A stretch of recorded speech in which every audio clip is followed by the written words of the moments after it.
stating the obvious to say it's a disappointing result, but how are you feeling? Probably as disappointed as I've been since I've come to the club.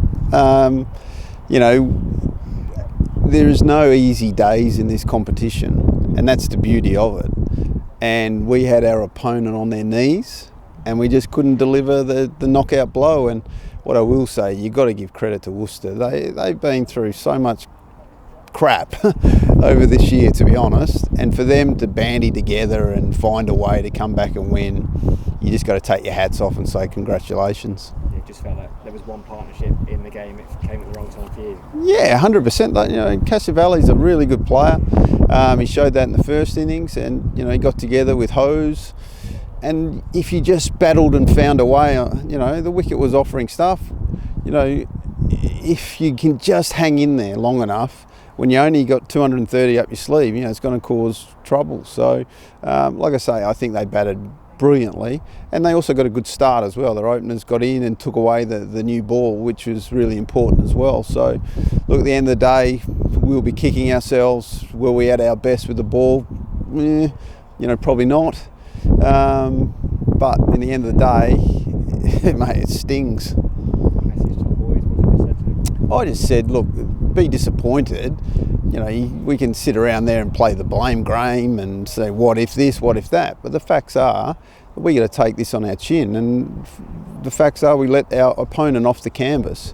The beauty for us is we have to win the last 5 games now. And the Durham way is to try and win games of cricket. We go, you know, helter-skelter and try and win. So that shouldn't have any fears for us. It'll probably bring out the best in us, to be honest. But, you know, this competition is so tight. You have a bad day, you can look down and suddenly you're in a big pack. So, you know, like I say, we'll reflect, but then we'll have to park it because Friday is an extremely important game in a different competition. Yeah, you turn around very... See a few more lads playing at home tomorrow morning than we otherwise do? Oh, probably not. You know, these guys have probably had enough, to be honest. They need to get away from the game for a couple of days. But, you know, at the end of the day, like I say, Friday is such a big game for us and for Worcester. You know, that competition is something, you know, we're getting to uncharted territory again. We want to play in the quarterfinals. We haven't done it for, God, I don't know. I wouldn't even know the stats on that. But, you know, we have that still in our own destiny if we play well. So we're going to have to shake it off, get back together. We'll have a light hit on Thursday and, you know, be ready for Friday. Yeah, you've got momentum in that competition, and actually that competition is about having momentum at the right time.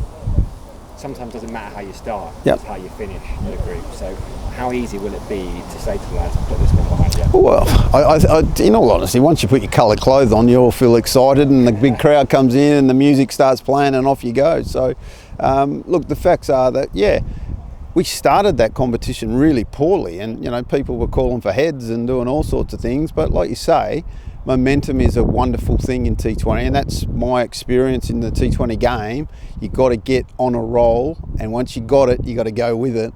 And, you know, hopefully we can recreate that form. You know, the guys are starting to bat well in that form of the game. We've got, you know, what I believe is an excellent bowling attack as well. So, you know, this year we're playing more spin than we have done in the past, which is something different for us, and we're loving it. So yeah, it should be an exciting game Friday. Let's be honest, every T20 game is exciting. Hopefully it warms up a bit and we can sit in the dugout without a hoodie on. I would have thought that Dave Beddington is now put in the cotton wool basket for a while. He's going for his scan today.